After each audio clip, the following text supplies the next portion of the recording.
Yeah. The Matt Ryan thing. Guy who hasn't done anything wrong. Yeah. And was benched. I just don't get it personally. Well, but you don't know how Ryan, performed during, the week of practice for the Pig Newtons. That's true. I don't know if maybe he missed a mandatory, meeting or whatnot, but did you get all your frustration out? Do you feel okay? Yeah, it wasn't really as much as I thought. It was really just one thing. Kind of like the keeper selection show, and I said, hey John, come in and hit me over the head with that pan after I, go off on you. And I said, you're an idiot. And then, wait, everyone was waiting for me to, actually go off on him, and I kind of buckled. And that was scripted? I thought he just came in out of nowhere. Oh, shit. Let's move on. Hey, that's the second time. This is an ethical fucking podcast. No! You idiot. We're derailing. Goddamn asshole. We are derailing, but it's okay. We have the sense. We don't really have sensors, do we? Beep. Shoot. Okay. Well, the game of the week in Week 8 was Hong Kong Cavaliers against myself, the Riverdale Scoopers. I thought it turned out to be a pretty good game, Bob. Yeah, actually, I mean, I know it wasn't the closest, but probably the best game. Both over 100. Both over 100, and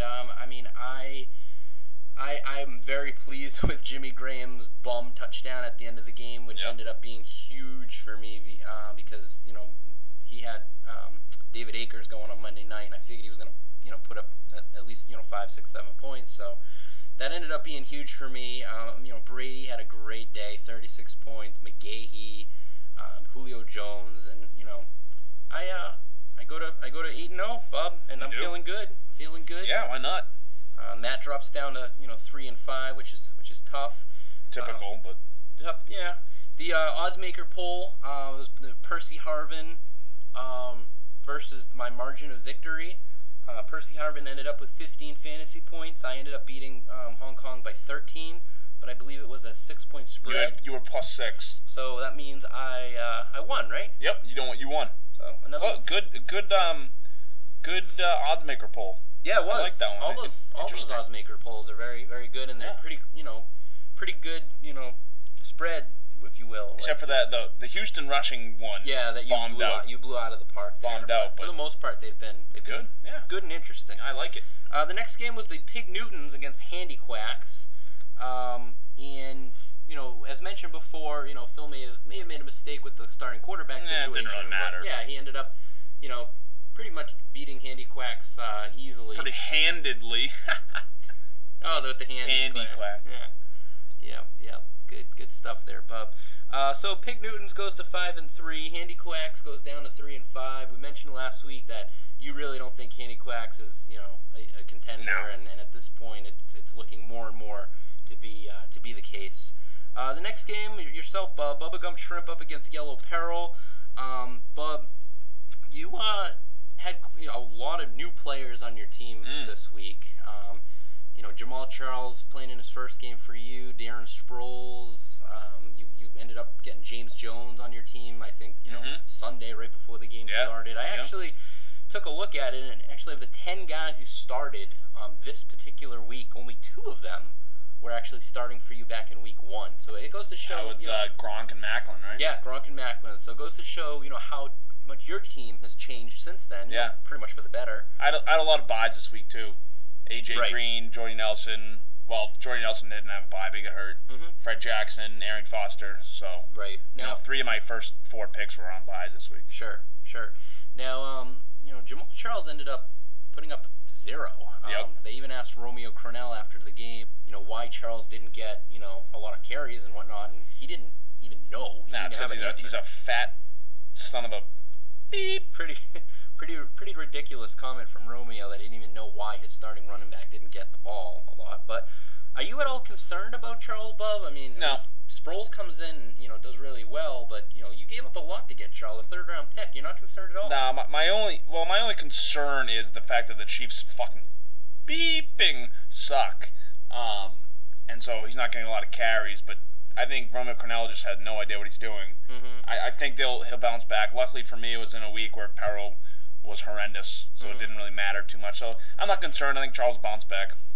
All right, well, we'll see. And man, Gronk's touchdown celebration. The first one, at least, was, well, they both were pretty entertaining. Yep. But the first one, obviously, he was impersonating the Buckingham Palace guard, and Yep. they actually asked Gronk, hey, were you impersonating, the Buckingham Palace guard there, that first one? And he said, quote, "No, I was impersonating that little nutcracker dude who's guarding that house thingy," unquote. So that's Gronk for you.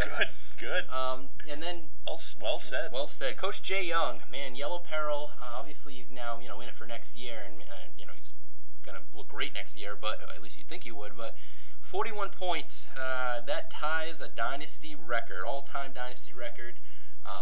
Lowest points scored in a week. He now shares that record with Solglow from D5. Negrodamus, now Pig Newtons of D7, and Hong Kong Cavs, who did it in D8. So the four of them now share this illustrious record, and not a good situation there for Jay. Yeah, I think the worst part was, looking at it, Lawrence Tyne scored 18 points. Mm-hmm.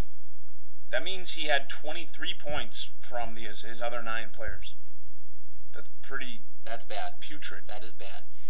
Yeah, when your kicker leads your team in points, that's not a good thing. He almost outscored the entire team. Kicker. Yeah. A goddamn kicker. Solglow went up against the Amber Alerts. They, pretty much happened the way we thought it would. Solglow 97, Amber Alerts 57. Not really much to report there. Solglow goes to 500, 4-4. He's probably, after the first 8 weeks in the beginning of the season, he'd be pretty upset to hear he's 4-4, but he's come a long way. He's had a couple of wins in a row now.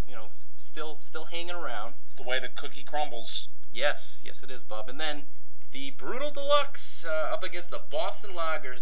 Bub, last week we mentioned, hey, is there going to be an upset, or is all the games going to happen the way that they maybe, should? And this was the game. Congratulations to Ben, Coach Ben Green. This is probably his biggest win of his young franchise here in the Dynasty, knocking off, Brutal Deluxe. Brutal now goes down to 7-1. We can pretty much stop with the 16 out of 17, 17 out of 18, yep. All that. Finally. Beep, all that beep. Let's see what else happened here. Brutal. This is his first loss since Dynasty Bowl 8. Bub, anything you want to throw out here in this game? I think it's good that you traded Philip Tanner to the Lagers. That was really big key. I was really hoping that the Lagers were going to end up beating Brutal by 1 point. Big key that would have been. You know what? I wonder who Coach Ben would have started at running back if it wasn't Tanner. I don't know, but I don't think anyone that would have. I don't know if it's anyone that would have went -4. That would have. Well, maybe Tanner didn't go minus. No. But if he started someone else and they went -4, he would have lost the game. Oh, right. So yeah. God forbid, he's lucky he started Tanner.